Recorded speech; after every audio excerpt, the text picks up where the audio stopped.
In 1929, right before the stock market crash, there was a furniture factory in a small Virginia town called Stanleytown.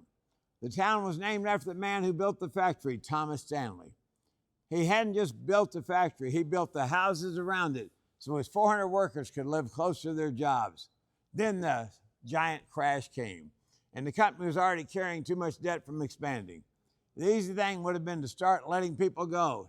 Stanley didn't do the easy thing, he did the hard thing. He asked everybody to sacrifice together so no one would lose their job. He cut his own pay to almost zero and lowered the payment on homes by 20% so families could remain in their homes. Nobody made him do that. He understood that a factory is a town's paycheck. It's a family's home payment. It's whether or not a child gets to remain in the same school, the same home with the same friends for another year and another year and another year. That's part of American manufacturing that never appears on a spreadsheet. A dresser doesn't just have dimensions and a finish. Behind it is a town whose entire rhythm, the school bus, the school system, the church pews, and the diner on Main Street depends on whether or not that factory keeps its lights on and its people getting paychecks. But decades later, that promise was broken. Proud American furniture brands like Stanley and Thomasville were hollowed out.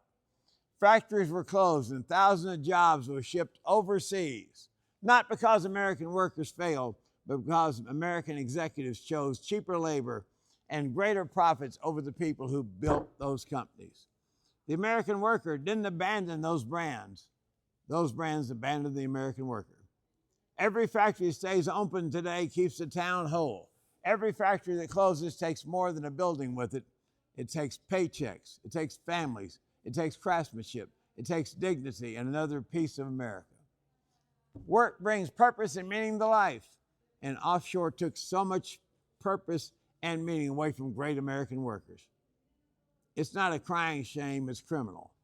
And then came the fentanyl crisis, the oxycodone crisis, because hope was lost. That is why Gallery Furniture proudly supports American manufacturers, as many as possible. Buying America isn't nostalgic. It's choosing people over profits and refusing to let another American town disappear or be ravaged by unemployment, despair, and drug abuse.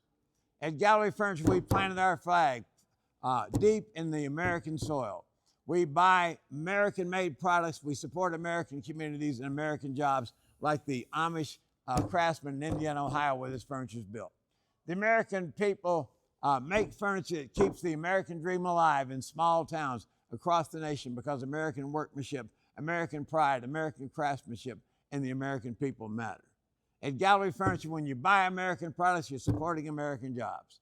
Thanks so much for coming to Gallery Furniture. Continue to buy American products, supporting American jobs, and making this country a great place in which people can live, work, play, and raise a family and have the unbridled joy of work. Work brings purpose and meaning to life. Thanks for bringing so much purpose and so much meaning to so many American workers' lives.